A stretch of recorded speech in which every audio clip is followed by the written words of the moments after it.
अस्सलाम वालेकुम नाजरीन। ज़राए के मुताबिक गुज़श्ता 72 घंटों में इमरान खान साहब से जेल में 5 लोगों की मुलाकात हुई है और उस मुलाकात का ज़राए के मुताबिक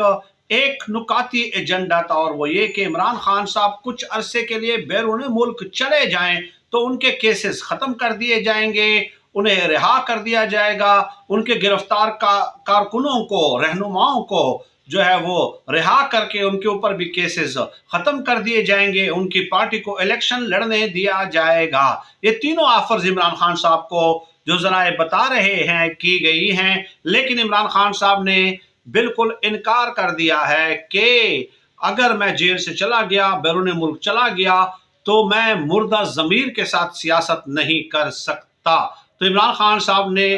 डील को रद्द कर दिया है।